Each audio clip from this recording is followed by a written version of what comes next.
योगी राज थे वो, क्योंकि योगी राज वही हो सकता है जिसमें दूसरे को योगी या जोगी बनाने की क्षमता है।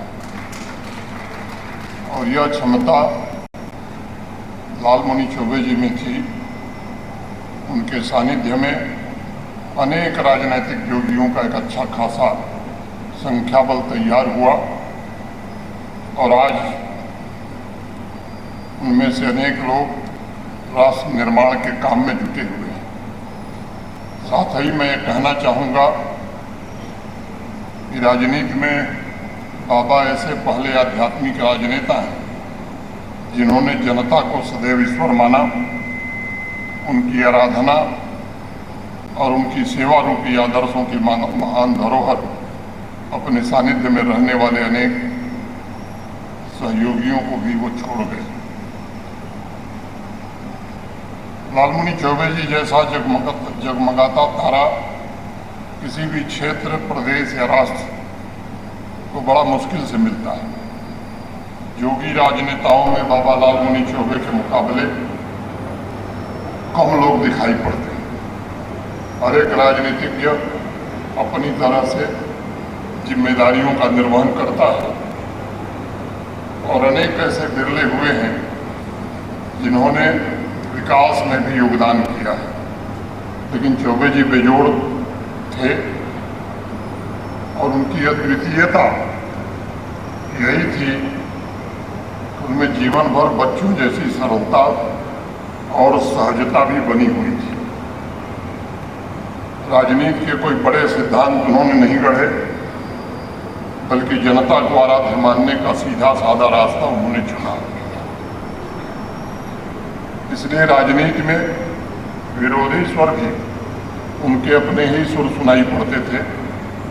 जितना बेजोड़ उनका व्यक्तित्व था, उतना ही बेजोड़ उनका राजनीतिक और सामाजिक व्यवस्था भी लोगों से था। 1972 में चैनपुर विधानसभा से जनसंघ से जीतना ये एक टेढ़ी खीर थी, लेकिन वो चौबे जी का प्रभाव था जिससे भारतीय जनसंघ चैनपुर विधानसभा से चुनाव जीत सका। राजनीति में ऐसा अक्सर होता है कि राजनीतिक मतभेद धीरे धीरे मनभेद में तब्दील हो जाते हैं। मैं मानता हूँ विचारों में मतभेद, विचारों में भिन्नता, ये स्वस्थ लोकतंत्र के लिए बड़ा आवश्यक है।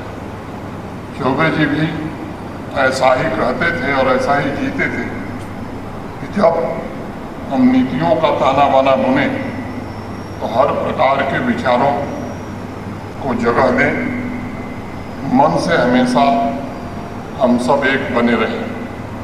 चौबे जी के रिश्तों में कभी मनभेद पनपा नहीं और अकलुषित भाव से उन्होंने सभी चहेता और अपने प्रियजनों के बड़े निकट रहे। आगे मैं कुछ किस्से भी बताऊंगा। चौबे जी का जीवन ही उनका संदेश रहा है। यहाँ के लोगों की आकांक्षाओं ने उन्हें सेवा करने के लिए, राजनीति में शामिल होने के लिए प्रेरित किया था।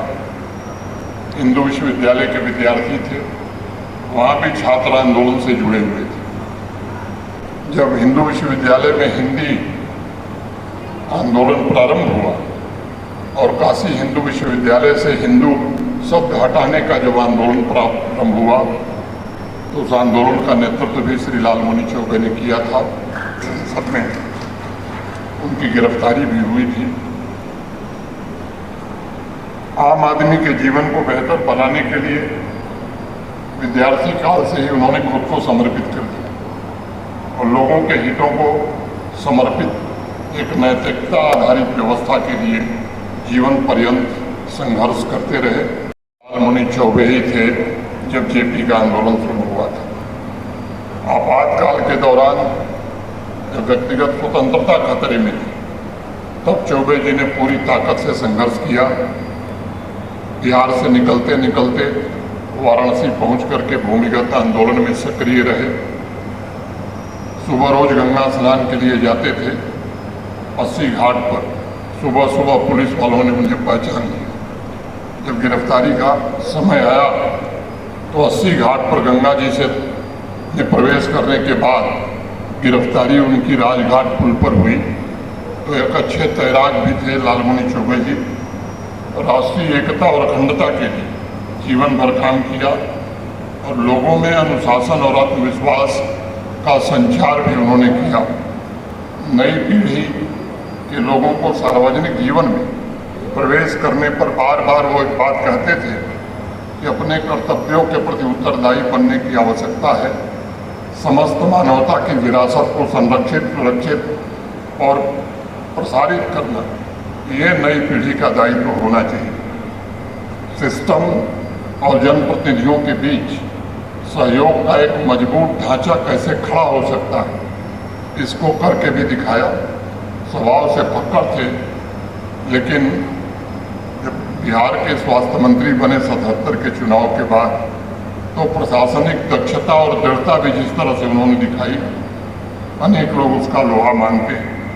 मुझे लगता है आप सभी अपने आप को एक ऐसे महान कार्य के लिए समर्पित करें जिससे एक मजबूत और समृद्ध समाज और राष्ट्र का निर्माण हो सके, एक विकसित और आत्मनिर्भर गांव का निर्माण में आप सब योगदान दे सकें।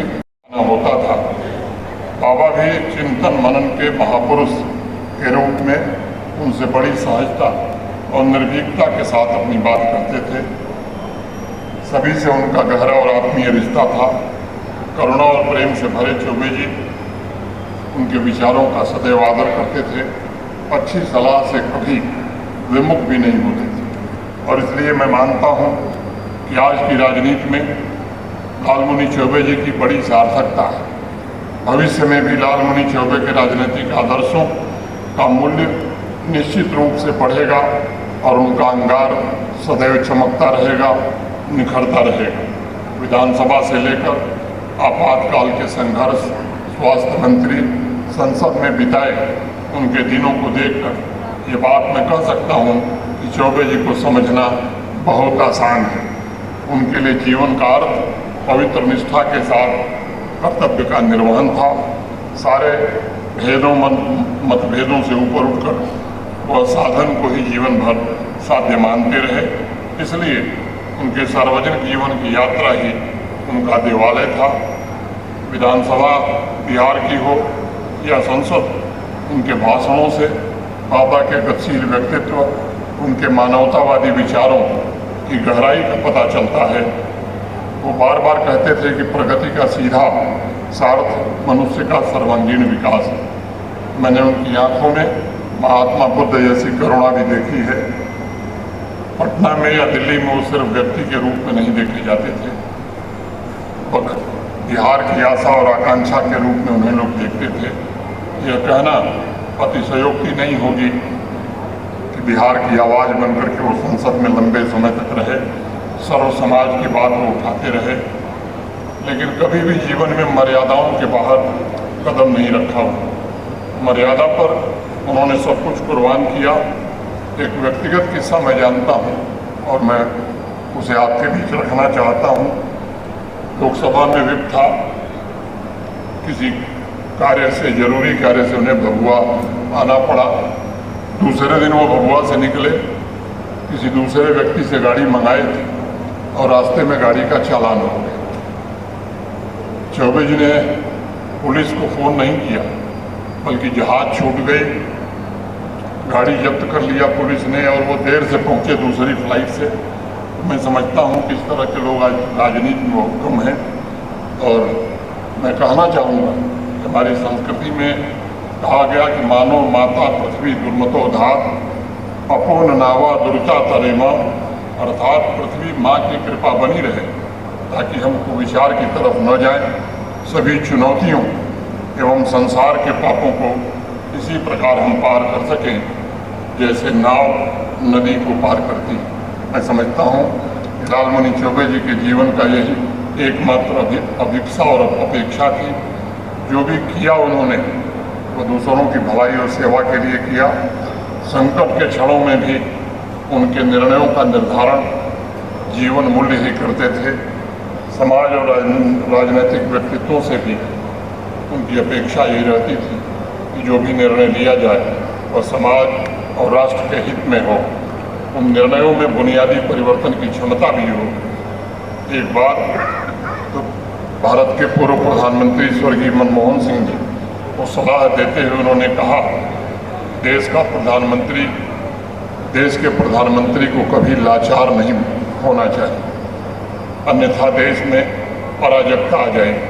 इस तरह साफ साफ और खरी खरी बात कहने की हिम्मत चौबे जी में थी और इसलिए मैं चौबे जी जैसा स्पष्ट नियत वाला राजनेता आज खोजने में बड़ी मुश्किल होगी।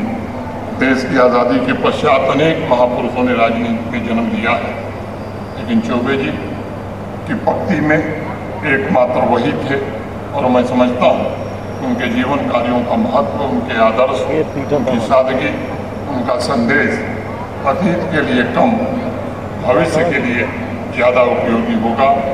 उनका निजी जीवन एक खुली किताब की तरह रहा है। कुछ लोग उन्हें सियासत की दुनिया का सच्चा फकीर भी कहते हैं। एक ऐसे नायक थे वो जो जनता के बीच गमछा बिछाकर सो जाते थे। कभी कभी कोई राजनीतिक कार्यकर्ता अगर कहता था बाबा आप जमीन पर मत सोइए, तो हंसते हुए कहते थे कि धरती माता है, उसकी गोद में सोकर मुझे जीवन का अद्भुत आनंद मिलता है। सेवा के अलावा उनके जीवन का दूसरा सबसे बड़ा आनंद लोगों को अपने हाथ से भोजन बनाकर खिलाना भी था। अनेक नाम हैं, वाजपेयी जी से लेकर के चंद्रशेखर जी, अनेक ऐसे लोगों को मैंने भी देखा है, खुद बना करके वो खिलाते थे। मैं मानता हूँ कि उनके उस मिशन ने लोगों में आत्मविश्वास और आशा पैदा की। बिहार मजबूत, शांतिपूर्ण और समृद्ध बनाने के लिए पूरे साहस के साथ प्रतिबद्ध होकर वो संघर्ष करते रहे। वो चाहते थे कि भारतवर्ष अपनी प्राचीन संस्कृति के नैतिक मूल्यों के साथ प्रगति करे। उस प्रगति में ग्रामीण जीवन का उत्थान और गाँव की प्रगति को सर्वोच्च प्राथमिकता दी जाए। किसानों और गरीबों के लिए जो कुछ उन्होंने कहा वो इतिहास के पन्नों में दर्ज है। उनकी सबसे बड़ी चिंता यही थी कि बिहार में व्याप्त गरीबी कैसे दूर हो सके, लोगों को कैसे बाहर निकाला जा सके। ये सच है कि आज एक ऐसा समय आया है कि पिछले 10-11 वर्षों में देश के माननीय प्रधानमंत्री श्रीमान नरेंद्र मोदी जी के नेतृत्व में लगभग 25 करोड़ लोग इस देश के गरीबी रेखा से बाहर निकल चुके हैं। बुनियादी इंफ्रास्ट्रक्चर की दृष्टि से गांव और शहर की दूरियां कम होने लगी। मुझे आदर्श हमें निस्वार्थ सेवा के लिए निरंतर प्रेरित करते रहेंगे। उन्होंने जीवन में जो संकल्प लिया था वो हम लोगों एक दायित्व की तरह है जिसे वर्तमान और भविष्य पीढ़ी को निभाना है। मैं एक बार पुनः चौबे जी के चरणों में नमन करते हुए उन्हें श्रद्धांजलि अर्पित करता हूँ। शिशिर चौबे जी के प्रति और आयोजकों के प्रति हृदय से आभार व्यक्त करता हूँ और आप सबके प्रति भी कृतज्ञता ज्ञापित करता हूँ कि आपने धैर्य से मेरी बात सुनी। बहुत बहुत धन्यवाद। जय हिंद, जय लालमणि चौबे।